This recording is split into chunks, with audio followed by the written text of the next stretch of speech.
तैयार हो जाइए बाजार के एक और एक्शन पैक दिन के लिए, जहां दमदार शुरुआत के साथ सेंचुरी लगाने के मूड में है एसजीएक्स निफ्टी।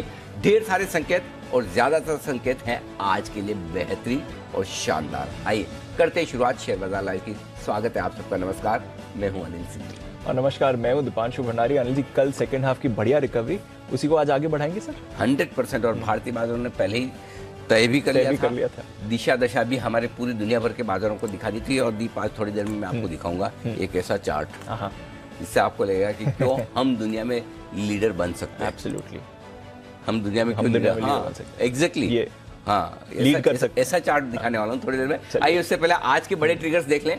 कच्चा तेल, ये है सबसे बड़ा पॉजिटिव ट्रिगर, और लगातार हम पिछले 2 हफ्ते से यही बात कर रहे हैं। सिर्फ और सिर्फ अगर एक सबसे बड़े ट्रिगर पर आपको नजर रखनी है भारतीय बाजारों के लिहाज से, तो वो है कच्चा तेल। फिसल कर $110 के पास, लेकिन बीच में देर रात $107 तक भी पहुंचा था। थोड़ा रिकवर होकर $110, लेकिन डायरेक्शन तय कर लिया कच्चे तेल ने, और अपने $110-120 की रेंज के निचले सिरे के आसपास आपको नजर आएगा। अमेरिकी बाजारों में शानदार तेजी होती दिखी। निचले सिरों से रिकवर होकर 400 अंक ऊपर उछला है। हाँ, बंद 100 पॉइंट ही ऊपर हुआ है, लेकिन नीचे से रिकवरी देखेंगे तो आपको बड़ा आनंद आएगा। एशियाई बाजारों में भी मजबूत कारोबार है। सेंचुरी मारता हुआ एसजीएक्स निफ्टी, और साथ ही रूस और यूक्रेन के मोर्चे पर भी कुछ बेहतरीन खबर आती हुई दिख रही है। टर्की के प्रेसिडेंट मध्यस्थता कर रहे हैं और ढंग से कर रहे हैं, अच्छे तरीके से कर रहे हैं, ये साफ नजर आ रहा है। उस पर भी हम विस्तार से करेंगे बातचीत। तो ये सारे ट्रिगर्स हैं जिन पर आपको रखनी है नजर। बिल्कुल, तो ढेरों ट्रिगर्स हैं। कल अनिल जी बढ़िया रिकवरी भी आती दिखी, शानदार मूव आते हुए दिखा। कहाँ पे? हाँ, कहाँ? हमारे बाजारों में नहीं, अमेरिका में। हाँ, अच्छा। वही तो चार्ट आपको दिखाना है। आइए दोनों चार्ट एक साथ दिखाइए। हमारा ये निफ्टी का चार्ट है, इसके साइड में एक चार्ट और लगाइए, और वो लगाइए डाउ का। और किस तरह से हमारे बाजार मजबूत खुले, खुलने के बाद नीचे आए। मिड सेशन से जो रिकवरी हुई वो शानदार होती हुई दिखी। अब ऐसे एकदम 1 to 1 मत मिलाना, इतना काफी है सर। और कितना मिल सकता है? ऑलमोस्ट सिमिलर ही है। उल्टा हम ज्यादा जल्दी बढ़ गए। सो कई बार, मैं बहुत सीरियसली कह रहा हूं इस बात को, कि कई बार आप देखिएगा भारतीय बाजार जो डायरेक्शन देते हैं उस तरह का डायरेक्शन डाउ फ्यूचर्स में आपको नहीं दिखता, लेकिन अमेरिकी बाजारों में वैसा सेशन दिखता है। कल एक वैसा ही सेशन था, और ये कई बार होता है। हमारे बाजार अमेरिका के बाजारों के एक्शन को पहले से भांपने की कोशिश करते हैं। बहुत सारे फंड मैनेजर्स हैं वहाँ पे, इंडियन है। तो जो कलेक्टिव विजडम है हमारे भारतीयों की, वो कोई कम नहीं है। तो कल का सेशन ठीक वैसा ही था जैसा आपको दिखेगा। हमारे बाजार 0.4% बंद हुए ऊपर, ये 0.3% ऊपर बंद हुए। एग्जैक्टली वैसा का वैसा। और नेस्डेक ने तो खैर और भी कमाल किया। नेस्डेक तो गजब। नेस्डेक तो इनफैक्ट जब 3:30 बजे नेस्डेक फ्यूचर्स 50 पॉइंट नीचे थे, उसके विपरीत 1.25% जाकर बंद हुआ। तो जो तेजी हुई अमेरिका में वो जबरदस्त है। इस तेजी की एक खास बात और है जी, हम शुक्रवार को नीचे बंद हुए थे, कमजोर बंद हुए थे। अमेरिका शुक्रवार को भी मजबूत बंद हुआ था, है ना? उसके बावजूद हम कल इतनी मजबूती नहीं दिखा पाए सुबह। तो अल्टीमेटली कल हम जो बढ़े, खाली शुक्रवार की तेजी की वजह से बढ़े। कल रात को जो अमेरिका में तेजी हुई उसका बढ़ना तो अभी बाकी है। इसलिए सेंचुरी लग रही है आपको। और आप कल कह भी रहते कि बड़े दिनों बाद 2:30 बजे, और 2:30 बजे आपने कहा था कि खरीदने का वक्त है। क्योंकि वो संकेत, इसीलिए मैं कह रहा था कि जो सारी चीजें चाहिए आपको मजबूती के लिए, आपका कच्चा तेल फेवर में आ रहा है, नीचे से आप बढ़ रहे हैं, करेक्ट। FIs की बिकवाली का प्रेशर कम है, राइट। रूस यूक्रेन के बीच में कुछ खराब खबरें आने के संकेत नहीं, और वो एक बड़ी पोलैंड वाली जो घटना होनी थी, और कि बाइडेन साहब गए कुछ खराब या अच्छा ना करें, वो भी आपके निकल गया। तो उन सारे संकेतों के बीच में इसीलिए कल पहली बार मुझे एक संकेत मिला 2:30 बजे के बड़े दिनों बाद, की क्लियर कट कि आप एक पोजीशन को लेके जा सकते हैं। और 3:20 पर भी हमारी यही स्ट्रेटजी कि आप कल के लिए पोजीशन तेजी की बरकरार रखें। अगर आपको हेजिंग करना है रिस्क के हिसाब से, वो हमेशा करना चाहिए। सो आई थिंक एक अच्छे दिन के लिए हम तैयार हो रहे हैं। हाँ, एक ही बात है, ट्रेडिंग रेंज के हायर एंड पर पहुंचेंगे, वहां से कुछ और चाहिए, मतलब थोड़ा सहारा चाहिए। हाँ, अगर देखो 17,000 के आसपास पहुंच के बिना किसी रीजन के ऊपर आ सकते हैं। बिना किसी रीजन से मेरा मतलब है कि ऑब्वियस रीजन नहीं, कच्चा तेल है, लेकिन और कोई ऐसा बड़ा रीजन नहीं जिसकी वजह से आप कूद जाए। वैसे ही 17,350, 17,450 की रेंज में पहुंचकर फिर कुछ और चाहिए आपको ऊपर निकलने के लिए। सो देखते हैं वो कुछ और मिले ही ना मिले, कम से कम रेंज तक तो पहुंचे। चांद ना छू पाए, चांद तक पहुंचे, चांद के नजदीक पहुंचे तो भी ठीक है, तो भी ठीक है, ऐसा है। बिल्कुल। चलिए, तो बड़ा मजा आने वाला है इसमें। और एक चीज है बात, आज तेल का भी पूरा सहारा है अनिल जी। ओहो, यस। नेहा सुबह बता रही थी 24 घंटे में 10% फिसल चुका है तेल। हाँ, मतलब आजकल वैसे एक्चुअली मैं बताऊं दीप, ऑनेस्टली मैंने परसेंटेज में देखना बंद कर दिया, मैं डॉलर भी देखता हूँ कि $10 गिर गया। $10 निकल गया हमारे लिए, वो बड़ी चीज है। 116 118 डॉलर की रेंज में जो चल रहा था वो 107 108 तक आया है, अभी 110 के आसपास है। सवाल ये नहीं कि नीचे से $3-4 ऊपर आ गया या बार बार ऊपर आने की कोशिश कर रहा है। सवाल ये है कि दीप $135 के आसपास का जो हाई बनाया है उसके बाद से लगातार जो ट्रेजेक्टरी है वो नीचे की तरफ है, उछलता है फिर गिरता है, उछलता है फिर गिरता है। सो कच्चे तेल में अब ये लग रहा है कि ऊपर के लेवल वापस जल्दी से आना आसान काम नहीं है। उसके लिए आपको न्यूक्लियर वॉर चाहिए या फिर वर्ल्ड वॉर टाइप की सिचुएशन चाहिए, तभी अब कच्चा तेल वापस आपको वो भाव दिखेगा। तब तक शायद ना दिखे, और उम्मीद करते कि ऐसा नहीं होगा, और मुझे लगता भी है कि नहीं होगा। होना होता तो शायद अब तक हो जाता है ना। अब 5 हफ्तों के बाद अगर और कोई युद्ध में कूद नहीं रहा तो सबको पता है दीप कि रशिया को अपना पता है, अमेरिका को अपना पता है, चाइना को अपना पता है, यूक्रेन को अपना पता है, नेटो को अपना पता है, सब अपने अपनी देख रहे हैं। भाई तुम तो मैं मेरा इंटरेस्ट पहले देखूं बजाय बिना मतलब कूदने के। तो इसलिए कोई कुछ नहीं कर रहा और दोनों पे छोड़ रखा है, और दोनों पे छोड़ रखा है तो दोनों को भी समझ में आ रहा है कि बातचीत करते हैं, और बातचीत करने के लिए टर्की के प्रेसिडेंट बहुत सही मिले इनको। अभी तक देखिए दोनों राष्ट्रपति नहीं बैठे हैं, रशिया और यूक्रेन के। अल्टीमेटली समझौता तो वो दोनों करेंगे होगा, लेकिन उनके प्रतिनिधिमंडल टर्की में मिल रहे हैं। टर्की में उनके डेलीगेशंस को मिलने के पहले टर्की के प्रेसिडेंट जेलेंस्की से भी बात कर रहे हैं, पुतिन से भी कर रहे हैं, दोनों तरफ से कंफर्ट लेने की कोशिश कर रहे हैं, फिर दोनों की टीमों को बिठा रहे हैं। तो एक सीरियस सिंसियर एफर्ट हो रहा है जी सुलझाने की तरफ। बिल्कुल, इतने दिनों के बाद पहली बार ढंग का एफर्ट हुआ। अभी तक क्या हो रहा था, बेलारूस में जाकर या कहीं पोलैंड में जाकर मिल रहे हैं दोनों के। उसमें क्या बात हो रही, आप रोको लड़ाई, लोगों को निकलने दो, जाने दो। ये चीजें टेम्परेरी छोटी है, तुरंत वाली है। मतलब लकीर बैंडेज करना है। करेक्ट। ट्रीटमेंट करने वाली जो चीजें ना वो अब शुरू हो रही है। तो ये इंपॉर्टेंट है। इसमें आपको ये शॉर्ट टर्म चीजों पे बात नहीं चल रही कि आप 24 घंटे का युद्ध विराम कर दो, करेक्ट, या हमारे लोगों को निकलने दो, या ऐसा मत करो या वैसा मत करो, उस पे नहीं हो रही। सॉल्यूशन पे बात हो रही है। रोकना अलग चीज है, सॉल्यूशन अलग चीज है। सो रोकने से एक स्टेप आगे बढ़कर सॉल्यूशन पर बात हो रही है, वो इंपॉर्टेंट है। सो आई एम श्योर कि अगर तुर्की ये काम कर पाता है, बढ़िया है, पूरी दुनिया के लिए अच्छा है कि कहीं न कहीं कोई समझौता आता हुआ दिखे। तो जैसे जैसे आप इस तरफ बढ़ेंगे कि बातचीत थोड़ी बेहतर हो रही है और आगे बढ़ रही है, जैसे यूक्रेन ने भी संकेत दिया वो न्यूट्रल होकर मिलना चाहते हैं। रशिया ठीक है थोड़ा आ रहा है, ऐसा कुछ बोल नहीं रहा है, लेकिन फिर भी ठीक है, उनको भी समझ में आ रहा है। आज एक चीज बताओ, रशिया को भी लोगों से यूरो में करना तेल बेचना है, 25-30% डिस्काउंट पे तेल की डील करनी, तो उन्हें भी समझ में आ रहा है कि भाई फाइनेंशियली तो पैसे तो चाहिए ना। सो कहीं न कहीं इनडायरेक्टली उनको भी समझ में आ रहा है। सो मेरा ये समझना है, एक तरफ ये मामला सुलझने वाला, दूसरी तरफ ओपेक की तरफ से प्रोडक्शन बढ़ने की भी जो बातें हैं, ये सारी चीजें तेल को थोड़ा दबाव में रखेगी, और कच्चा तेल नीचे रहेगा तो हमारे बाजारों के लिए कंफर्ट काफी आता है। बिल्कुल, आपको पता भी नहीं है, 5 रुपए बढ़ गए, 5 रुपए बढ़ गए सर, पता है? हाँ, पता है। अरे दर्द तो होता है। सो मतलब हफ्ते भर में 5 रुपए आपके दाम बढ़ गए। पेट्रोल डीजल के दाम रोज 40 से 80 पैसा रोज बढ़ रहा है, धीरे धीरे करके बढ़ रहा है। इसलिए हमारे लिए कच्चा तेल नीचे आना बहुत जरूरी। तो ओवरऑल रशिया, यूक्रेन और ऑयल मार्केट, दोनों से संकेत बहुत अच्छे। और ऑयल मार्केट में 2 चीजें हैं, एक जो जियोपॉलिटिकल टेंशन, जो ये सारे वातावरण का डर है जिसकी वजह से दाम बढ़ते हैं, वो हल्का हो रहा है।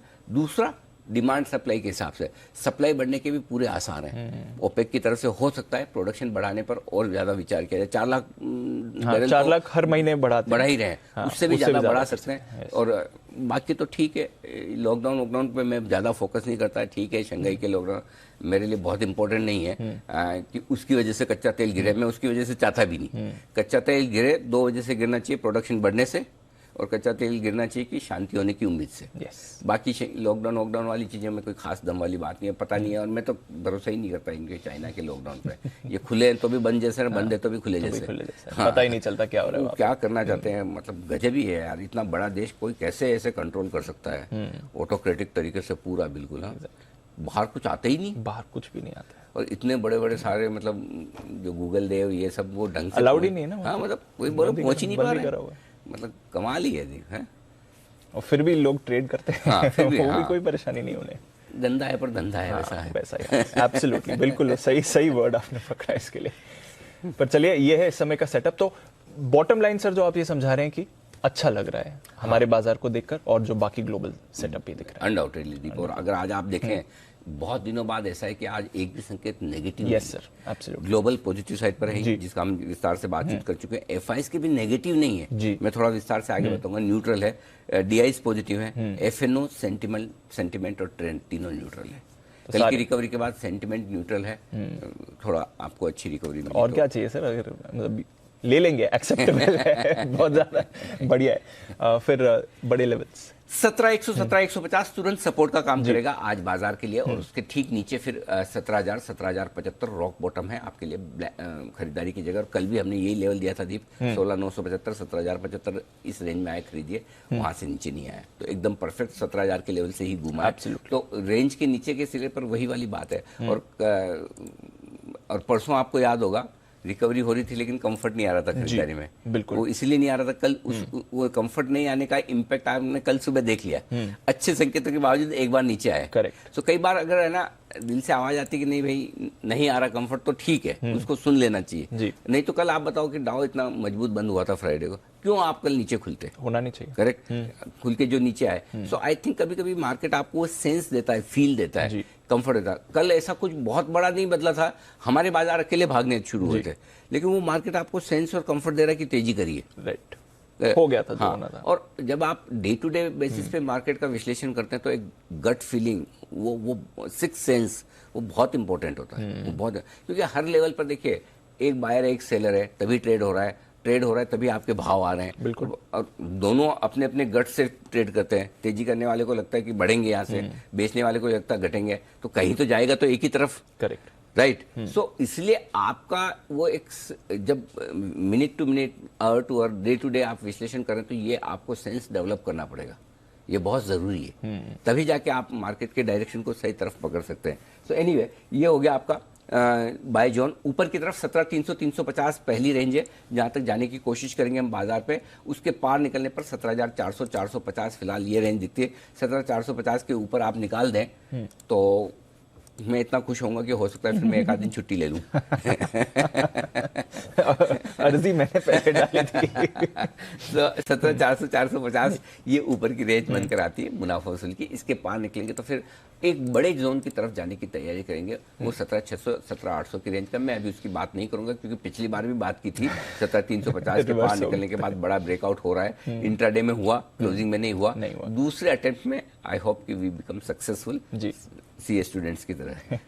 तो दूसरे अटेम्प्ट में तो पास हो ही जाए, उसमें भी बहुत अच्छा फील होता है सीरियसली। वो तो आई थिंक, बट जो फर्स्ट अटेम्प्ट वाले होते हैं वो बता देते हैं कि मैं फर्स्ट अटेम्प्ट, इतना तो फ्लॉन्ट करना बनता है, इतना तो बनता है, 100% बनता है, कोई डाउट ही नहीं, मतलब बिल्कुल बनता है। तो सीए में फेल नहीं होना ही अपने आप में बहुत बड़ा अचीवमेंट है। सीए बनने से ज्यादा अचीवमेंट ये है कि सीए में फेल नहीं हुआ। इतना बड़ा एंट्री बैरियर है तो चलेगा। ओके, सो ये बैंक निफ्टी 35,325, 35,525 तुरंत आपके लिए बड़े सपोर्ट के तौर पर काम करेगा। इसके ठीक नीचे 35,025, 35,200। और कल भी दीप हमारा स्टॉप लॉस 35,000 का था जो ट्रिगर नहीं हुआ बैंक निफ्टी पर। और कल भी स्टॉप लॉस 16,975 का था निफ्टी का, जो ट्रिगर नहीं हुआ। क्लोजिंग 17,100 था, ट्रिगर नहीं हुआ। बैंक निफ्टी का क्लोजिंग 36,200 था, ट्रिगर नहीं हुआ। सॉरी 35,200। सो कल के दोनों ही स्टॉप लॉस आपके लॉन्ग साइड के इंट्राडे और क्लोजिंग ट्रिगर नहीं हुए। ठीक है, अब ऊपर की तरफ आइए। 35,950, 36,150 इस रेंज को टेस्ट करने की कोशिश आज करेंगे। यहां खुल भी सकते हैं, खुलने के बाद देखेंगे ताकत कितनी है। आगे जो फिर रेंज है वो है 36,250, 36,425, जहां पर प्रॉफिट बुकिंग करने की जगह बनती है, क्योंकि 36,600, 650 पर जाकर आपको रुकना अटकना है। दूसरा अटेम्प्ट फिर से 36,600 पे लगाना, याद है ना?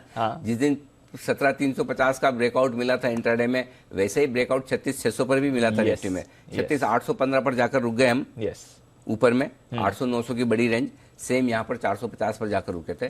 सो अल्टीमेटली 36,600, 650 बाद में ऊपर का लेवल होगा जो हम आगे डिस्कस करेंगे। ये आपके लिए सारे बड़े जोन। रेजिस्टेंस और सपोर्ट सर? सपोर्ट 17,225 पे आप बंद हुए, हर 25 पॉइंट पर नीचे है। 200, 175, 150, 125, 100 और 17,075, यहाँ तक हर 25 पॉइंट पर है। और कोई मैं अपनी मर्जी से नहीं दे रहा हूँ, जैसा आए वैसे दे रहा हूँ। उसके बाद ठीक 75 पॉइंट नीचे तो 17,000 का ही दिया है, बीच का नहीं दिया, जहाँ है वहाँ का मैंने दे दिया। ऊपर 17,225 से गिनिए, 250, 300, 350, 400, 450 और 490 ये सारे लेवल से ऊपर की तरफ के 6 लेवल्स। ठीक है। बैंक निफ्टी 35,700 पर आप बंद हुए हैं।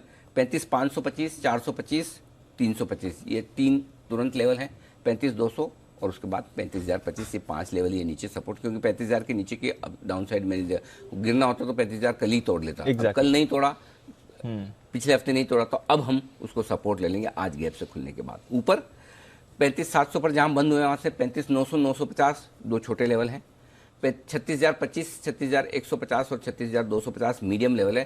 36,350, 36,425 और 36,600 तक के ऊपर के लेवल के लिए रास्ता खुलता है ऊपर की तरफ। तो ये निफ्टी और बैंक निफ्टी के ऊपर के लेवल। जी दी, अंडरस्टूड सर। चलिए, ये है आपके लिए सारे सपोर्ट्स, रेजिस्टेंसेस, बड़े लेवल्स। देखते हैं वो जो एक बड़ी रेजिस्टेंस या लास्ट टाइम का हाई है, क्या अब बाजार उसे क्रॉस करता है कि नहीं। डेटा का सपोर्ट है सर आज के लिए? 100% है, क्यों नहीं है। इंडेक्स लॉन्ग 53 से 56% हुई, कोई खास बदलाव नहीं है। पुट कॉल रेशियो सेम है 0.93, लाइट कंफर्टेबल है। विक्स 3% घटा है, ये भी ठीक है। तो कोई खास बदलाव नहीं है, जो हल्का फुल्का बदलाव है वो पॉजिटिव साइड पर है। ठीक है। मौजूदा पोजीशंस, स्टॉप लॉस में बदलाव नहीं किया है, मेरे को वही रखना है, वही रखना है। ठीक है। 16,975 इंट्राडे, 17,100 क्लोजिंग। ठीक है। ठीक है, इसमें बदलाव नहीं है। रेंज के निचले सिरे पर जो है वही स्टॉप लॉस है, ऊपरी सिरे पर आएंगे तो वो अलग देखेंगे। बैंक निफ्टी का जरूर मैंने स्टॉप लॉस थोड़ा बदला है, ऊपर लेके आया हूँ। 35,400 कर दिया अब आज के लिए, इंट्राडे भी और क्लोजिंग इसको थोड़ा ऊपर खींचा है। ओके। जो 36,000 था यहाँ 400 पॉइंट ऊपर खींचा है मैंने बैंक निफ्टी में, बस इतना बदलाव किया। अब आइए शॉर्ट साइड पर जी।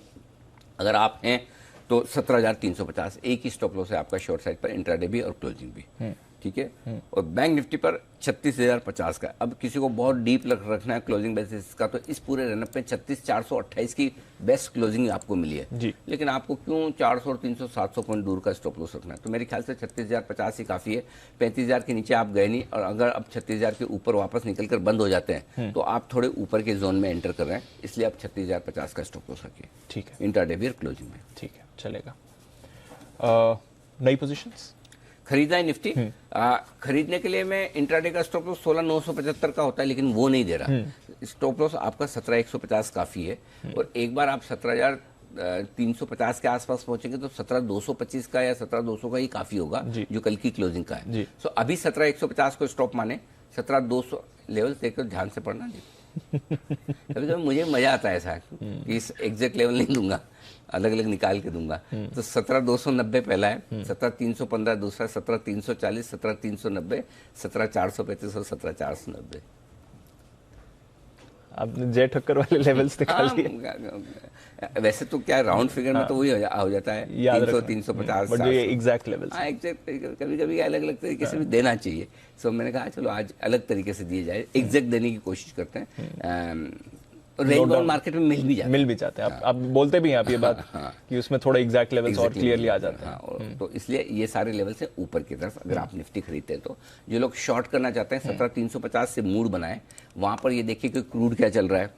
ठीक है, डाउ फ्यूचर्स कैसे हैं, बाकी का क्या हाल है, स्क्रीन खुलने के बाद कैसी दिख रही है। स्क्रीन मतलब पीवीआर की स्क्रीन नहीं है, स्क्रीन हमारी ट्रेडिंग स्क्रीन है, टीवी स्क्रीन देखना। हाँ, तो वो मजबूत दिख रही नहीं दिख रही। 17,350, 17,450 अच्छी रेंज हो सकती है, जहाँ एक चांस ट्रेडिंग रेंज के हायर एंड पे आपको बेचने का लेना चाहिए।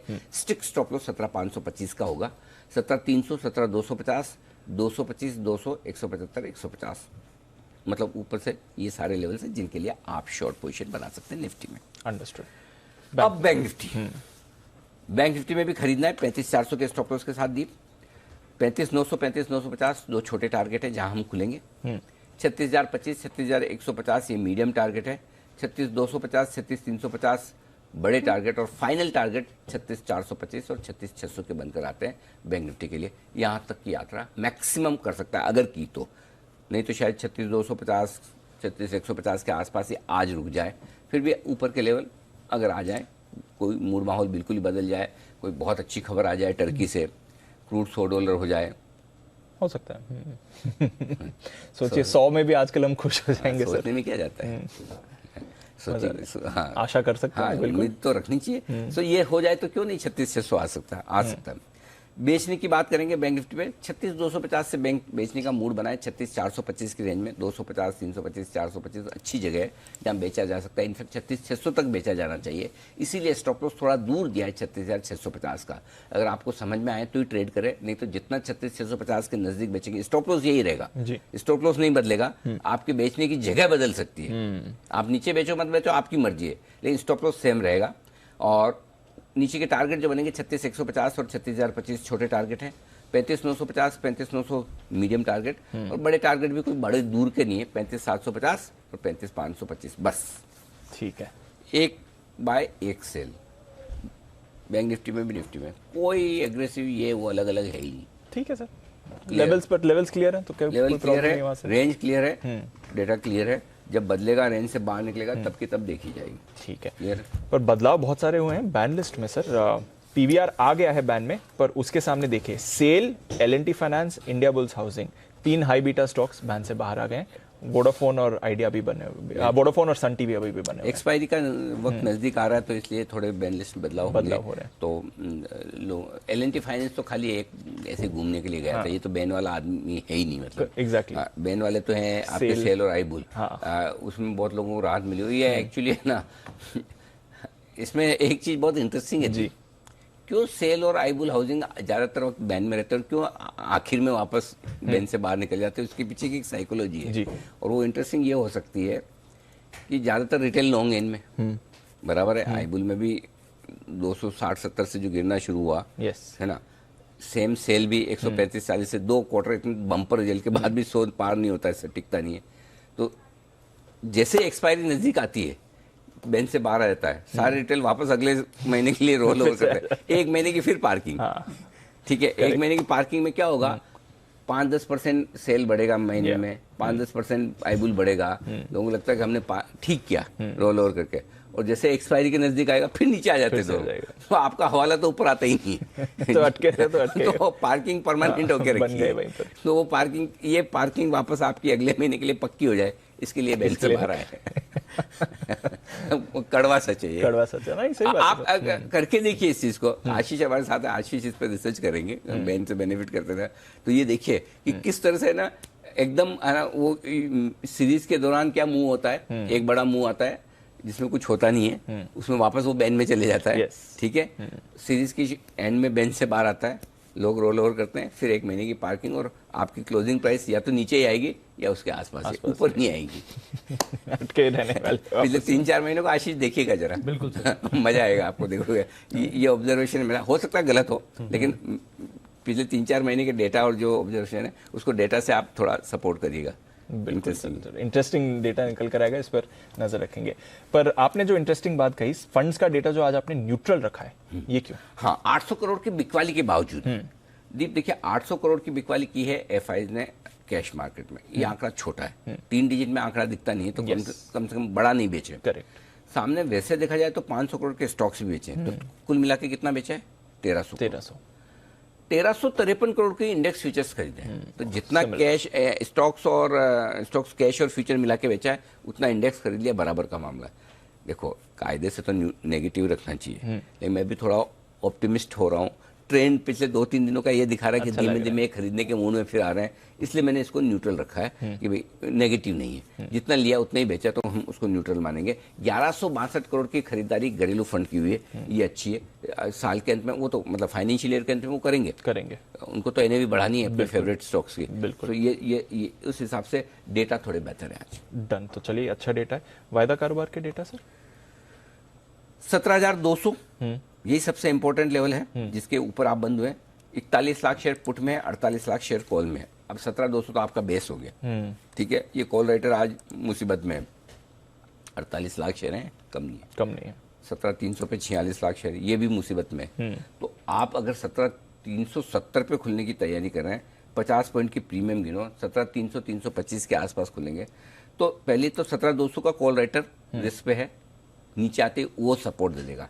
इनफैक्ट 17,300 का कॉल राइटर भी सोचेगा कि क्या मुझे शॉर्ट रहने में समझदारी, या अगर मैंने 50 पॉइंट प्रीमियम में बेचा है और मैं लगभग उसी के आसपास कवर कर पा रहा हूं तो खत्म करूं खेल को, तो वो आपको शॉर्ट कवरिंग का थोड़ा सपोर्ट मिल जाएगा। और ऐसे में नीचे की रिस्क आपकी कम हो जाती है, ये डेटा बता रहे हैं। तो 17,200 आज के लिए स्ट्रॉन्ग सपोर्ट बेस बन जाएगा और ऊपर में आपके लिए 17,300 मेक और ब्रेक लेवल है। 17,300 के ऊपर है आप अच्छे हैं, 17,300 के नीचे है तो मतलब जितने खुल के अच्छे उतनी ही है। तो ये 17,300 हो गया। अब चूंकि आपको 370 लग रहा होगा, मेरे को 370 नहीं लग रहा, मेरे को 17,325 ही लग रहा है, क्योंकि मेरे को 50 पॉइंट की प्रीमियम है। एक्सपायरी के 2 दिन पहले 50 पॉइंट की प्रीमियम बनती नहीं है, किस बात की भाई? क्यों? करेक्ट। बैंक निफ्टी में 137 पॉइंट की प्रीमियम है एक्सपायरी के 2 दिन पहले, क्यों? 2 चीज की देते हो प्रीमियम, एक तो एक्सपायरी से कितना समय है और दूसरा वोलेटिलिटी की प्रीमियम। कौन सा समय? 2 दिन। वोलेटिलिटी काहे की है ही नहीं। सब संकेत जब अच्छे हैं तो ये प्रीमियम घट के जो 47 पॉइंट की आपको निफ्टी में दिख रही है आ जाएगी 20 पॉइंट की आज ही, ठीक है। 137 पॉइंट की प्रीमियम घट के रह जाएगी 37 पॉइंट की, राइट, जैसे आप गैप से खुलेंगे। सो जो फ्यूचर लेके गए हैं निफ्टी में वो उतना नहीं कमाएंगे, स्पॉट में बढ़ेगा। आप समझ रहे मेरा पॉइंट? इसलिए अब इससे भी आप अंदाजा लगाइए कि क्यों मैं रोज स्पॉट के लेवल देता हूँ। स्पॉट के लेवल देने के पीछे पर्पज ये है कि ये फ्यूचर की प्रीमियम इतनी फ्लक्चुएट होती है ना कि अगर आप बहुत शार्प नहीं है, जो कि मैं आपकी इंटेलिजेंस पे क्वेश्चन नहीं कर रहा, लेकिन मैं ये मानता हूँ कि जो स्मार्ट है, बहुत शार्प है, बहुत समझदार है, वो हमें नहीं देखते, एकदम एज्यूम कर लीजिए, बुरा मत मानिएगा। लेकिन ये है कि जिन लोगों को लगता है कि हम कुछ सीख सकते हैं नॉलेज में से, वो देखते हैं। तो उनके लिए फ्यूचर का एडजस्टमेंट करना अपने आप मुश्किल काम है, वो हमें ही करके देना पड़ेगा। और इसीलिए मैं चाहता हूं कि बजाय इसके कि रोज का आप एडजस्टमेंट सीखें, उससे बजाय आप स्पोर्ट लेवल को सीख जाए। वो सीखना आसान काम है और हर जगह हिस्टोरिकली आप कहीं भी उठा के देखो, आपको स्पोर्ट लेवल डेटा आराम से मिल जाएंगे। आपको 10 साल बाद भी एनालिसिस करना है ना, स्पोर्ट लेवल डेटा फ्यूचर के लेवल ढूंढने जाएंगे, मिलेंगे नहीं। करेक्ट। सो मैं वो काम करूँ ना जो मेरे जाने के बाद पीढ़ियों तक चलता रहे, बिल्कुल रेफरेंस बन गया। हाँ। सो इसलिए मैं स्पोर्ट लेवल पे, कई बार मुझे लोग बोलते हैं सर आप फ्यूचर्स पे बात तो फ्यूचर्स की करते हो, सब करते हो, लेकिन लेवल स्पोर्ट्स के देते हो, तो उसके पीछे मकसद ये है ताकि आप वो एनालिसिस कर पाओ जो मैं कर रहा हूँ, तब तो काम हो गया। सो ये 17,300 पार होने के बाद आपके लिए करीबन दीप 1.5 करोड़ शेयर ऐसे होंगे कॉल राइटर। 17,300 के ऊपर निफ्टी निकल के टिकता है तो 1.5 करोड़ शेयर निफ्टी के कॉल राइटर्स रिस्क पे आ जाएंगे। 1.5 करोड़, 1.5 करोड़ से ज्यादा ही होंगे, बल्कि 2 करोड़ तक होंगे। तो फिर बड़े लेवल से तो इसलिए आपके नीचे की रिस्क कम हो जाती है। तो जैसे आप 50 पॉइंट नीचे आए ना, शॉर्ट कवरिंग का सहारा मिलेगा। करेक्ट। तो इसलिए आज मैं आपको ये नहीं कहूँगा 100 पॉइंट अगर आप गैप से खुल रहे तो खुलते ही बेच दीजिए। 350 के आसपास प्रॉफिट बुक कर सकते हैं हल्का फुल्का, वो एक अलग बात है, वहां पे रुक भी सकता है, लेकिन हमें नीचे में वापस मौका देख के लेना है, ये ध्यान में, वो मौका हाथ से। ये हो गया निफ्टी आपके लिए। अब आइए बैंक निफ्टी। मेक और ब्रेक 36,000 है। 36,000 के कॉल्स पर 18 लाख शेयर है, थोड़ा बड़ा ओपन इंटरेस्ट है। तो 36,000 के ऊपर टिके तो फिर शॉर्ट कवरिंग का थोड़ी फ्रेश खरीदारी का सहारा मिलेगा। तो बैंक निफ्टी के लिए जो है ना, जो इंपॉर्टेंट जगह है 35,950 36,050, ये 100 पॉइंट की रेंज यहां खुलना चाहिए मेरे हिसाब से। कहां? 35,950 36,050, यहां खुल के हम टाइम पास करके देखेंगे ताकत किधर है। 36,000 के कॉल राइटर में ताकत है या कॉल राइटर कमजोर है, शॉर्ट काटने के लिए आता है। करेक्ट। ये आपके लिए लेवल है। ऊपर में 36,500 आपके लिए रुकावट हो जाएगी, नीचे में 35,500 बड़ा सपोर्ट, सिंपल डन। ठीक है, तो आइए, ये है पूरी स्ट्रैटेजी और इंटरेस्टिंग सेटअप आज के दिन का। पर सर एक इंटरेस्टिंग चीज पर और आपसे राय लेनी है, आज जो आईपीओ खुल रहा है, यस, वेरांडा, कैसा लगता है आपको? नहीं, अप्लाई नहीं करना चाहिए, अवॉइड करें। कल मैंने मैनेजमेंट से भी विस्तार से बातचीत की, काफी मुश्किल सवाल पूछे भी। मतलब कोई ऐसी वजह नहीं है जो मुझे लगे कि जिसके लिए इस इशू में पैसा लगाना चाहिए। क्यों? पहली चीज तो है कि कंपनी ने ऑपरेशन शुरू करके मुश्किल से 15 महीने हुए। करेक्ट। ऐसी क्या जल्दबाजी है 15 महीने में आपको आईपीओ लाना है? ठीक है। और वो भी 15 महीनों में कोई ऑर्गेनिक ग्रोथ या वैसे रेवेन्यू देखा जाए तो कुछ भी नहीं है। पिछले साल 2.5 करोड़ का था, इस साल 6 महीनों का 15 करोड़ का रेवेन्यू दिख रहा है। इस बीच में इन्होंने एक एडुरेका करके कंपनी उसको टेक ओवर किया, उसका रेवेन्यू हो सकता है और है भी, तो उसके रेवेन्यू के हिसाब से तो यानी कि जो कुछ भी रेवेन्यू अगर आ भी रहा है तो टेक ओवर से आ रहा है किसी और कंपनी के, इनऑर्गेनिक ग्रोथ ये एक्विजिशन से है। मैंने पूछा भी कल कि इतनी जल्दी क्यों कर रहे हैं आप, 2-3-4 साल की परफॉर्मेंस लेकर आए, लेकिन उसका कोई सेटिस्फैक्ट्री आंसर नहीं दिया कि हमें ईसॉप्स वगैरह इशू करने रहा। कौन से स्टार्टअप्स ऐसे हैं, कौन से जिसमें ईसॉप्स नहीं होते? होते हैं। लिस्टिंग के 3-4 साल पहले तक ईसॉप्स दिए जाते हैं। बिल्कुल। और अगर किसी एम्प्लॉय में इतनी मतलब धैर्य नहीं है कि वो कंपनी का ईसॉप लेकर 3 साल तक काम न करना चाहे, उसको तो एम्प्लॉय रखना ही नहीं चाहिए। ईसॉप्स का तो होता ही है, गाइडलाइन ही होती है 3 साल, तो सभी बोलते हाँ, हैं। तो इसलिए ऐसे लिस्टिंग करानी कौन सी हड़बड़ी जल्दबाजी, Correct. पहली चीज। दूसरी, लॉस मेकिंग कंपनी है, वो कह रहे हैं कि इस साल हम ईबिटा पॉजिटिव होंगे, हो सकता है ईबिटा पॉजिटिव हो, नेट लेवल पे तो आप अभी भी लॉस में में। हैं। फाइनेंशियल्स बिल्कुल भी किसी एंगल से दमदार नहीं है। आप मतलब 200 करोड़ का आईपीओ, जो कंपनी आपने 240 करोड़ में खरीदी, उसकी फंडिंग के लिए आप एक तरह से इनडायरेक्टली 200 करोड़ का आईपीओ लेकर आ रहे हैं। Yes. और उसी के लिए, जिसके लिए आप 240 करोड़ दे रहे हो, उसका वैल्यूएशन आप 700 करोड़ मांग रहे हो, 750 करोड़। क्यों भाई? आपने तो 240 में लिया है। हाँ, करेक्ट। आप 240, उसके अलावा और कोई बिजनेस अभी तक है नहीं, तो उसका मैं 750 करोड़ क्यों दूं आपको? करेक्ट। करेक्ट। सो बहुत अच्छा, जो इनकी डील हुई हो एड्यूरेका के साथ, इतनी कॉम्प्लिकेटेड। अच्छा, जितने हमारे चार्टर्ड अकाउंटेंट भाई लोग सुन रहे हैं और जितने अपने आप को बड़े बड़े एनालिस्ट मानते हैं फंडामेंटल, प्लीज इस कंपनी को स्टडी करें। आपको बहुत सीखने को मिलेगा कि किस तरह से डील को, वो पूरी जो एक्विजिशन किया उसकी डील को कॉम्प्लिकेटेड बनाकर कैसे उनसे उनको पैसे जो दिए उनसे कैसे एनसीडी में इन्वेस्टमेंट करवाया, कहाँ से ब्रिज लोन आया है, कहाँ से गया। बहुत क्लासिकल स्टडी है। हाँ, जितना आप पढ़ोगे उतना आपको मजा आएगा। तो ये सीखने के लिए बहुत, ये आईपीओ सीखने के लिए बहुत बढ़िया है, सीखना चाहिए हमें। सो ये है। और दूसरा, वैल्यूएशंस भाई, जोमेटो भी लॉस मेकिंग है, पेटीएम भी लॉस मेकिंग है। अगर मुझे मतलब देखो, अगर जिंदगी में रोना ही पड़े, तो आप मारुति 800 में बैठ के रोना पसंद करेंगे या मर्सिडीज में? मर्सिडीज में ही रोएंगे। रोना है तो भाई रोएंगे। तो फिर हमारे पास रोने के लिए दूसरे ऑप्शन बहुत है ना। करेक्ट। तो मैं वहां जाके रोऊं ना। करेक्ट। सो मुझे किसी एंगल से नहीं लगता कि हाँ, मैनेजमेंट है, एक ही पॉजिटिव है, वो क्वालिफाइड है डेफिनेटली। वो आईआईटी मद्रास हैं, सीए भी किए हुए हैं। अब सीए लोगों में दिमाग तो होता ही है। अब उन्होंने किस तरह से स्ट्रक्चरिंग, रिस्ट्रक्चरिंग और ये कॉम्प्लिकेटेड डील में लगाया है, वो अलग बात है। तो एक ही चीज है, पर्सनली उनकी प्रोफेशन जो है उसकी हम इज्जत करते हैं डेफिनेटली। इतनी पढ़ाई करके हो सकता है मैं गलत हूँ, मैं फिर कह रहा हूँ, हो सकता है मैं गलत हूँ कि कुछ ऐसा हो जो कंपनी में जो मुझे समझ में नहीं आ रहा हो, लेकिन वो जिम्मेदारी भी फिर मैनेजमेंट की होती है हमें समझाने की। करेक्ट। हमने तो पूछा ही था, हमने तो पूरा मौका दिया है हर चीज में। लेकिन जितना मैं पढ़ता हूँ उतना मेरा कंफर्ट, कॉन्फिडेंस का। अच्छा, दूसरी बात है, हो सकता है पैसा बन जाए, हमें नहीं लगाना, बन जाए। और फिर भी किसी को, जो खतरों के खिलाड़ी हैं, तो आपकी मर्जी, कोई मेरे बोलने पे जरूरी नहीं कि आपको लगे। सेम चीज कल वो कौन सा आईपीओ था, उमा एक्सपोर्ट का भी 2 गुना भर गया। क्यों भर गया भाई?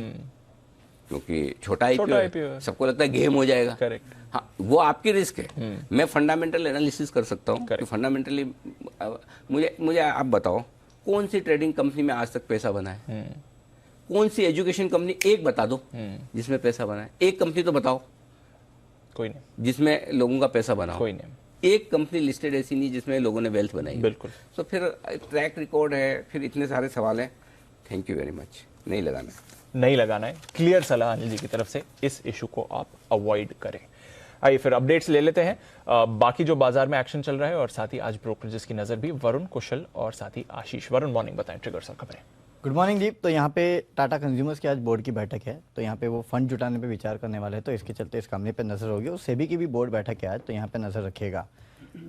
इसके अलावा Indo borax and chemical limited आज से एनएससी पे लिस्ट होगा। अभी तक ये केवल बीएससी पे लिस्टेड कंपनी थी, तो यहाँ पे नज़र रखिएगा। रुचि सोया एफपीओ आखिरी दिन 3.6 टाइम्स जो है ये एफपीओ भरा है। 4.89 करोड़ इक्विटी के इशू साइज के मुकाबले 17.56 इक्विटी शेयर्स की बिड जो है वो इस कंपनी को मिली है। हालांकि एंकर बुक छोड़ सभी निवेशक और जो बिडर्स है उनको अपनी बोली को खारिज करने के लिए विकल्प दिया जाएगा, ये सेबी ने कहा है। 28 से 30 मार्च के बीच निवेशक अपनी बोली जो है वो वापस ले सकते हैं। बेसिकली सेबी को कुछ भ्रामक एसएमएस मिले हैं जिसमें अच्छे रिटर्न्स के लिए आवेदन करने के लिए इस कंपनी में कहा गया है। इसके लिए सेबी ये ऑप्शन दे रही है। उमा एक्सपोर्ट पहले दिन 2.14 टाइम्स जो है आईपीओ भर चुका है। रिटेल का हिस्सा जो है 2.90 टाइम्स भरा है। 30 मार्च तक ये आईपीओ जो है वो खुला रहने वाला है। 65 से 68 रुपीज़ का प्राइस बैंड है। और एस्कॉर्ट्स का ओपन ऑफर बंद हो चुका है। कंपनी को ओपन ऑफर में करीब 5.2 करोड़ शेयर जो है वो टेंडर किए गए और इस लिहाज से एक्सेप्टेंस रेशियो जो है वो करीब 73% का निकल के आता है। ओके, तो ये है आपके लिए कुछ अहम अपडेट्स और खबरें जो वरुण बता रहे हैं। और एस्कॉर्ट्स 73% का एक्सेप्टेंस इसमें आपको दिखेगा, इन लाइन जो हमने भी आपको बताया था। कुछ और खबरें कुशल लेकर हैं तैयार। मॉर्निंग कुशल, बताएं इनके बारे में। मॉर्निंग दीपांशु, एसबीआई लाइफ पर नजर रखिए। आज एक बड़ी डील होने वाली है जिसके तहत कनाडा पेंशन फंड लगभग 56 लाख शेयरों की बिकवाली करेगा। इक्विटी के हिसाब से आप देखेंगे तो 0.56% ये बनती है। 1039 से 1077 प्रति शेयर के भाव पर 0 to 3% ये जो है करंट मार्केट प्राइस के डिस्काउंट्स पर है। साथ ही J&K बैंक है, यहाँ पर आप देखिए इसका QIP कल खुलता हुआ दिखा था। फ्लोर प्राइस 34.41 पर तय किया गया है और ये फ्लोर प्राइस पे करीबन 5% का डिस्काउंट संभव है। साथ साथ फ्लोर प्राइस अगर आप देखें तो पिछली क्लोजिंग से 4.1% प्रीमियम पर है। टाटा पावर यहाँ पर कंपनी की जो नई एनर्जी कंपनी है उसमें ब्लैक रॉक और मुबादला इन्वेस्टमेंट्स जो है अपनी एक हिस्सेदारी खरीद सकते हैं। इस कंपनी में एनर्जी आर्म की जो वैल्यू है लगभग $500 करोड़ लगाई गई है। साथ ही टाटा ग्रुप कंपनीज पर आज फोकस रहेगा क्योंकि ग्रुप कंपनियों में हिस्सा बेचकर टाटा सन्स लगभग 5,000 करोड़ रुपए जुटाने की योजना बना रहा है, जिसके तहत Tata consumer, Tata power, Tata realty और इंफ्रास्ट्रक्चर के कारोबार में यहाँ पर ये हिस्सेदारी बेच सकते हैं। GR इंफ्रा प्रोजेक्ट्स, 2 प्रोजेक्ट्स के लिए ये L1 बिडर चुने गए हैं। इसमें NHAI से करीबन 907 करोड़ का ऑर्डर के लिए ये L1 बिडर है। साथ ही NHAI से ही इनको 837 करोड़ का जो दूसरा ऑर्डर है उसके लिए उसमें भी ये एक L1 बिडर के रूप में आते हुए नजर आए हैं। Aurobindo pharma, Veritas health care limited, इसमें इसके कारोबार और कुछ एसेट्स को इन्होंने अधिग्रहण किया है और जो डील हुई है वो करीबन 171 करोड़ रुपए में होती हुई दिखी है। और अंत में एक पावर ग्रिड पर खबर है जिसमें इनके जो 5 प्रोजेक्ट्स हैं उसमें कुल मिलाकर 821 करोड़ रुपए के निवेश करने की मंजूरी मिल चुकी है बोर्ड से। तो इसमें अलग अलग जो स्पेसेस हैं, जिस कुछ ऑगमेंटेशन के काम है, कुछ ट्रांसमिशंस के काम है, तो उसमें यहाँ पर फर्दर इन्वेस्टमेंट्स पावर ग्रिड के बोर्ड ने मंजूरी दे दी है। ओके, तो यह है आपके लिए पावर ग्रिड, बड़े कैपेक्स की तैयारी कर रहे हैं कंपनी। आइए वरुण से जाने कुछ और खबरें और कुछ प्रमोटर फंड एक्शन भी जो होते हुए दिखा है। वरुण, बताएं इनके बारे में। ओके, सबसे पहले तो एस्टर डीएम रीस्ट्रक्चरिंग के लिए इंडिपेंडेंट डायरेक्टर्स की कमेटी जो है उसका गठन इस कंपनी ने कर दिया है। स्पाइसजेट सिटी यूनियन बैंक पे नजर रखेगा क्योंकि सिटी यूनियन बैंक ने स्पाइसजेट को दिए हुए 100 करोड़ के ओवरड्राफ्ट जो है उसको रिकॉल करने की बात की है। दरअसल सिटी यूनियन बैंक ने इनको कहा था कि या तो आप रिवाइवल प्लान दीजिएगा या तो हमारा पैसा लौटाइए, नहीं दिया तो इन्होंने रिकॉल कर लिया है। मैन इंडस्ट्रीज, यहाँ पे कई प्रमोटर्स ने 1.81% हिस्सेदारी जो है इस कंपनी में खरीदी है, करीब 10.5 lakh shares. Ashapura mine camp, यहाँ पे इक्विटी इंटेलिजेंस ने 4.82 लाख शेयर जो है उसको बेचा है। हिस्सेदारी 1.36% से घटकर 0.83% अब रह गई है। और tourism finance Corp, Marilyn holding and PAC ने करीब 8.28 लाख शेयर जो है इस कंपनी में बेच दिए हैं। ओके, तो ये है आपके लिए ढेरों खबरें आज की जहां पर रखनी है नजर। आइए एक नजर डालते हैं आज की सारी ब्रोकरेज रिपोर्ट्स पर FIR में।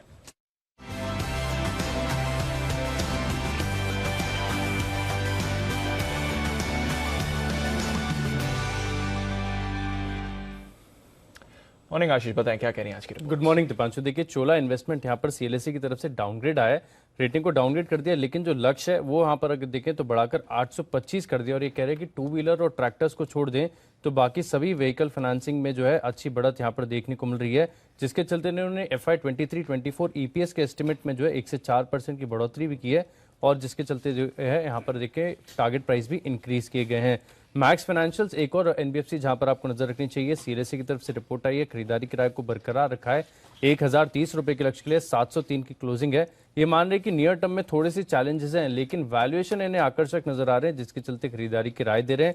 औरबिंदो फार्मा, यहाँ पर खबर भी आई है, बैंक ऑफ अमेरिका की तरफ से रिपोर्ट है, खरीदारी किराए को बरकरार रखा है 845 के लक्ष्य के लिए। और ये मान रहे जो इन्होंने डील की है वन टाइम सेल्स पर, ये अच्छी और आगे जाकर इसमें बढ़त देखने को मिल सकती है। क्रेडिट स्विस भी आउट परफॉर्म की रेटिंग को बरकरार रखें 855 के लक्ष्य के लिए। इंडिया मार्ट यहाँ पर नजर रखिएगा, बैंक ऑफ अमेरिका की तरफ से रिपोर्ट आई है, अंडर परफॉर्म की रेटिंग को बरकरार रखा है 3285 रुपए के लक्ष्य के लिए। और ये मान रहे कि लगातार एम्प्लॉय एक्सपेंस में जो बढ़त आ रही है, इसके चलते हो सकता है कि चौथी तिमाही में जो मार्जिन है यहाँ पर भी आपको एक दबाव देखने को मिले। भारतीय एयरटेल, इस पे तो रिपोर्ट्स पॉजिटिव ही आती हैं। क्रेडिट स्विस की रिपोर्ट है, आउट परफॉर्म की रेटिंग को बरकरार रखा है 733 की क्लोजिंग है, 900 रुपए का लक्ष्य दे रहे हैं। और ये मान रहे कि पूरे सेक्टर में देखें तो सबसे ज्यादा वेल पोजीशन रही है। इसके अलावा JP मॉर्गन भी इनसे सहमत है क्योंकि ओवरवेट की रेटिंग को बरकरार रखा है और ज्यादा लक्ष्य दिया 950 रुपए का। एसबीआई का आज यहाँ पर देखिए क्रेडिट स्विस की तरफ से रिपोर्ट आई है। कल भी ये स्टॉक हमने आपको बताया था, आज आउट परफॉर्म की रेटिंग को बरकरार रखा है।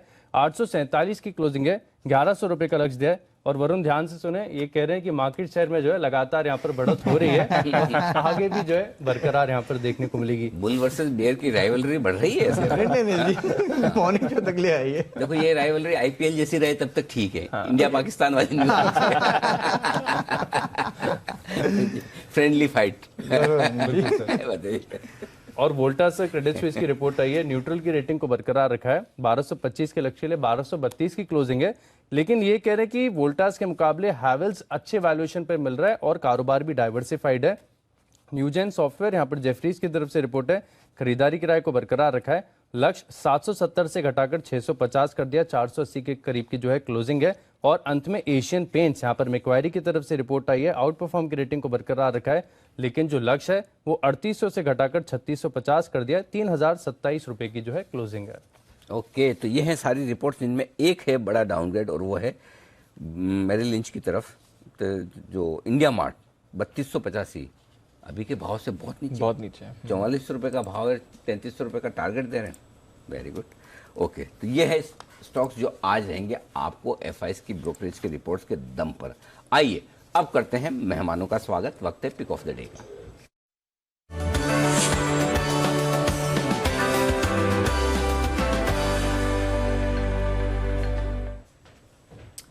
सबका स्वागत है। गुड मॉर्निंग बंसल साहब, करिए शुरुआत। Good morning Anil ji, good morning Deepanshu. Anil ji, मेरा जो पिक ऑफ द डे है वो है एक्सिस बैंक, जो शायद कल चलते चलते आपको भी बड़ा अच्छा लग रहा था। 718, 718 का स्टॉप लॉस है। 763 के टारगेट के लिए एक्सिस बैंक में खरीदारी की राय है। ओके, तो एक्सिस बैंक है वो स्टॉक्स जहां पर करनी है आपको खरीदारी। Pick of the day Himanshu ji भी हमारे साथ है। गुड मॉर्निंग सर, बताइए आपका पसंद का share. Good morning Anil sir, good morning Deepanshu, good morning to everyone in the panel. Anil ji, Bajaj Finserv मेरी तरफ से आज पिक ऑफ द डे है। मुझे लगता है दोनों ही स्टॉक्स बजाज फाइनेंस और फिनसर्व एक अच्छे ब्रेकआउट के लिए तैयार हैं।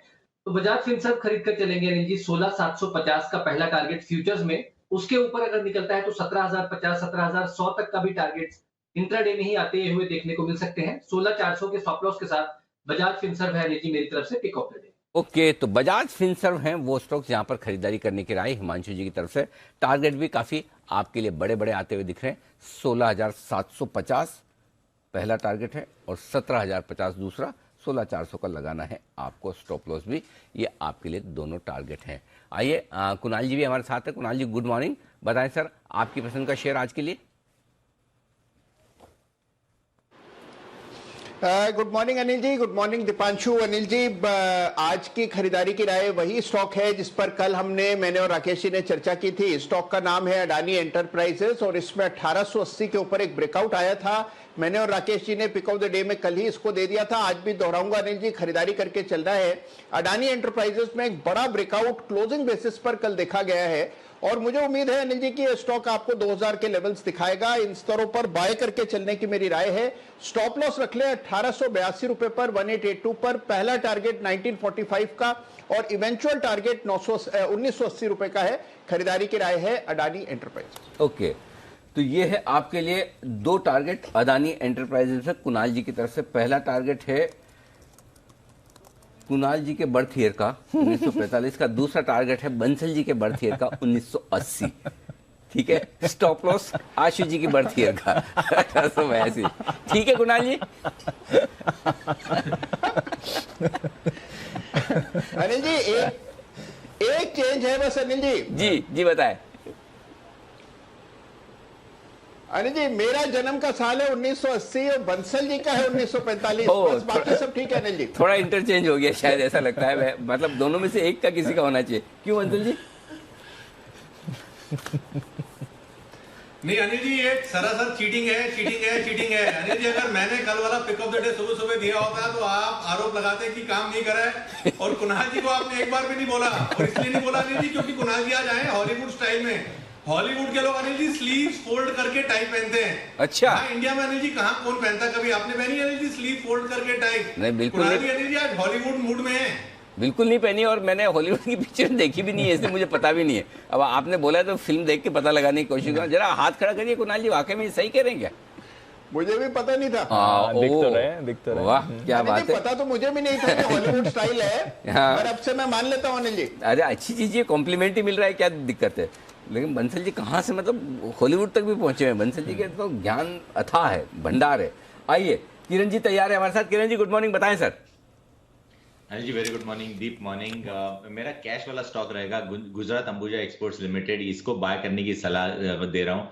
267 का क्लोज है। मेरा मानना है कि आपको स्टॉप लॉस 260 का रखना चाहिए और टारगेट्स के लिए 287 के टारगेट्स आज ही देखने को मिल जाने चाहिए। ओके, तो गुजरात अंबुजा एक्सपोर्ट, ये हमारा एसआईपी स्टॉक भी रहा है, सबसे पहला एसआईपी स्टॉक ये था गुजरात अंबुजा। मेरे ख्याल से 100 रुपये या 150 रुपये की भाव, मुझे याद नहीं, 100 से 150 रुपये के बीच में कोई भाव रहा होगा, उसके आसपास हमने इसको सबसे पहले रिकमेंड किया था और स्टॉक ने बहुत बढ़िया कमाल किया था। ये कमोडिटी साइकिल जहाँ से शुरू हुआ था बढ़ना, वहाँ से इस स्टॉक में 136 ना, पिछले साल 9 अप्रैल। बिल्कुल, तो पहला स्टॉक यही था गुजरात अंबुजा एक्सपोर्ट। आइए अविनाश जी का भी करते हैं स्वागत। सर गुड मॉर्निंग, बताएं। Good morning Anil ji, good morning Deepanshu. जो स्टॉक आज मुझे पसंद है वो बेसिकली एक होटल लीजर वाली कंपनी है जिसका नाम है महिंद्रा हॉलिडे रिसोर्ट्स। अनिल जी, एक अनलॉकिंग थीम वाली कंपनी है और जिस प्रकार से अभी 27 मार्च से इंटरनेशनल फ्लाइट्स अलाउड है, हमको लग रहा है कि आने वाला साल इनके लिए काफी अच्छा रहेगा। और most importantly already occupancy level 85-90% पहुंची है। कंपनी का मानना है कि इस साल अगर होपफुली कोविड के फोर्थ वेव आती नहीं है तो definitely not only expansion but existing जो रूम कैपेसिटी है वहां से काफी अच्छी ग्रोथ ये कंपनी रिकॉर्ड करेगी। तो मेरे ख्याल से 230-232 का अभी करंट प्राइस है। अगर हम नेक्स्ट 12 मंथ्स की बात करें तो मुझे लग रहा है कि 290-300 का टारगेट प्राइस पॉसिबल है, तो जरूर इसको अपने पोर्टफोलियो में इंक्लूड करिए। और दूसरा स्टॉक जो थोड़ा सा पिटा हुआ है वो बेसिकली सिटी गैस प्लेयर महानगर गैस है। हालांकि गैस की कीमतें बढ़ने वाली है, लेकिन हमारा मानना है कि करंट प्राइस पे ज्यादातर सारे नेगेटिव्स प्राइस्ड इन है और कंपनी के पास सिग्निफिकेंट प्राइसिंग पावर है। इन्होंने गैस की कीमतें भी करीबन 8 से 10% पिछले महीने बढ़ाई थी। तो मेरा मानना है कि ये भी एक ऐसा स्टॉक है जो आने वाले 6 से 12 महीने में अगर कोई खरीदता है तो करीबन 875-900 का टारगेट प्राइस मिलेगा, तो यहाँ पे भी खरीदने की राय। तो एमजीएल और महिंद्रा हॉलिडे रिसोर्ट्स, ये मेरी तरफ से। ओके, ये है आपके लिए, एक एमजीएल है, दूसरा महिंद्रा हॉलीडेज, दोनों ही एम लेटर के स्टॉक पसंद है अविनाश जी को और यहाँ पर खरीदारी करने की राय। अच्छा, महिंद्रा हॉलीडेज के लिए तो आपको दिल से बहुत सारे धन्यवाद मिल रहे हैं कुणाल जी राकेश जी की तरफ से पिछले 2 दिनों में, और भी मेरे ख्याल से और भी रिकमेंडेशन आई कुणाल जी राकेश जी की, तो मुझे याद रह गई है, तो खरीदारी करने का। बंसल जी आपको भी पसंद है ना महिंद्रा हॉलीडेज?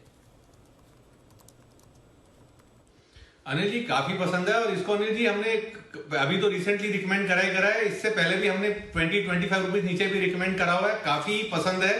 और अभी जो कल की रिकमेंडेशन है अनिल जी, वो तो जो इसका मैनेजमेंट आया था शुक्रवार को और जो पॉजिटिव कमेंट्री शेयर करके गए हैं, उसके बाद ट्रांसक्रिप्ट वगैरह भी पढ़ी थी मैंने और कुणाल जी ने, तो बहुत पसंद है और ये स्टॉक 300 की तरफ जा रहा है अनिल जी। ओके, तो ये है आपके लिए राय इस पर आती हुई महिंद्रा हॉलीडेज पे तकनीकी तौर पर भी। आइए बढ़ते हैं आगे और सुमित जी तैयार हो चुके हैं। सुमित जी सुप्रभात, क्या खरीदेंगे? Good morning Anil ji, good morning. Anil ji खरीदना ही है और बैंकिंग स्टॉक्स पे ध्यान रखना है। बैंकिंग में आज एक अच्छा मूव ऊपर की तरफ देखने को मिलेगा, तो पीएसयू बैंकिंग स्टॉक्स में कैनरा बैंक चार्ट्स के ऊपर अच्छा लग रहा है। कैनरा बैंक के अंदर यहाँ से ऊपर का मूव देखने को मिलना चाहिए। 240 रुपए से लेकर 250 रुपए तक का मूव ऊपर की तरफ कैनरा बैंक में देखने को मिल सकता है। 227-228 के आसपास खरीदारी करें, 221 का स्टॉप लॉस लगाएं और 240 से लेकर 250 रुपए तक का मूव कैनरा बैंक में ऊपर की तरफ 1-2 दिनों में देखने को मिल सकता है। ओके, तो कैनरा बैंक है सुमित जी का पसंद का शेयर, और वागले साहब भी हमारे साथ हैं इस वक्त। गुड मॉर्निंग सर, बताएं pick of the day. Anil ji good morning, Deepanshu good morning. मेरा पिक ऑफ द डे कल वाला ही है, भारतीय एयरटेल, जो मुझे लगता है आज अच्छी खासी मूव आनी चाहिए। 733 का बंद है, 725 का मेरा स्टॉप लॉस होगा और टारगेट 750 का होगा, जो मुझे लगता है आज के दिन में ही आना चाहिए। ओके, तो ये है आपके लिए सारे के सारे आज की पिक ऑफ द डे आ चुके हैं हमारी एक्सपर्ट्स की तरफ से। लेकिन 1 तारीख से एक बड़ा बदलाव होने जा रहा है आप सबके लिए भी, जो स्टॉक मार्केट में ट्रेड करते हैं, जिनके अकाउंट है। कुणाल जी, राकेश जी, वागले साहब, सारे लोग जरा एक बार स्क्रीन पे आ जाएं तो पता चले। आप सब में से किसी को पता है 1 तारीख से कौन सा एक बड़ा बदलाव होने जा रहा है? एनी गेसेस, कुछ आइडिया किसी को? डीमेट अकाउंट तो सबके होंगे, है ना? जी जी अनिल जी। हाँ, इसीलिए है, आप सबके लिए भी है और बाकी हमारे सारे दर्शकों के लिए भी एक बड़ी खबर है। और ये बड़ी खबर लेकर आ रहे हैं हमारे संवाददाता अनुराग शाह। सुनिए क्या कुछ बदलने जा रहा है 1 अप्रैल से, जिसके लिए आप सबको सावधान होना जरूरी है। बताएं अनुराग। देखिए, एनएससी नेशनल स्टॉक एक्सचेंज के इन्वेस्टर सर्विस सेल के द्वारा एक सर्कुलर जारी किया गया है और अपने क्लाइंट्स और अपने निवेशकों को कहा गया है कि 31 मार्च के बाद यानी 1 अप्रैल से अगर उनका जो आधार और पैन लिंकेज नहीं है तो आप किसी भी तरह का सौदा नहीं कर पाएंगे और अगर ओपन पोजीशन भी आपकी बनी हुई है तो उसको स्क्वायर ऑफ नहीं किया जाएगा। तो ये एक आगाह किया गया है एनएससी के द्वारा कि आप जो अपना आधार और पैन है उसको लिंक करा दे, क्योंकि जो सीबीडीटी की गाइडलाइन है और उसमें जो आखिरी तारीख है वो 31 मार्च है आधार और पैन को लिंक करने की। हालांकि पिछले कुछ वक्त से लगातार इसमें एक्सटेंशन दिया गया, लेकिन इस बार लग रहा है कि इसमें एक्सटेंशन नहीं होगा और ये 31 मार्च की जो डेडलाइन है उसके बाद अगर आपका आधार और पैन लिंक नहीं है तो कई सारे जो आपके रोजमर्रा से जुड़े हुए कामकाज है वो रुक सकते हैं। और इसमें एक जो स्टॉक मार्केट से जुड़ा हुआ बहुत बड़ा डेवलपमेंट हो सकता है कि अगर आपने आधार और पैन लिंक नहीं कराया है तो आप सौदा नहीं कर पाएंगे और अपनी जो ओपन पोजीशन है उसको स्क्वायर ऑफ भी नहीं कर सकते हैं। तो बहुत से लोग जो है जिनको शायद ये पता नहीं है, उनको ये लग रहा है कि लिंक हुआ है, लेकिन उसके लिए आप बहुत आसानी से जो incometax.gov की वेबसाइट है वहां जाके चेक भी कर सकते हैं कि आपका आधार और पैन लिंक है या नहीं। 1 मिनट के अंदर आपको पता चल जाएगा। इसके अलावा एनएससी ने अपने सर्कुलर में कहा है कि यूनिक क्लाइंट कोड जो है वहां पर भी आधार और पैन लिंक नहीं है। तो एक ईमेल आईडी दी गई uci@nsc.co.in पर रिक्वेस्ट भेज के आप वो वेरिफिकेशन का पता कर सकते हैं और आपको स्थिति बता दी जाएगी।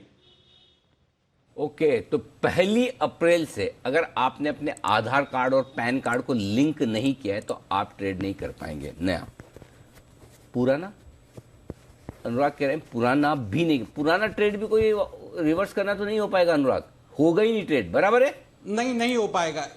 बिल्कुल बस एनएससी ने अपने सर्कुलर में 2 टूक कहा है कि अगर आपकी कोई ओपन पोजीशन भी है तो उसको भी आप स्क्वायर ऑफ नहीं कर पाएंगे। खाली एनएससी या बीएससी पर भी?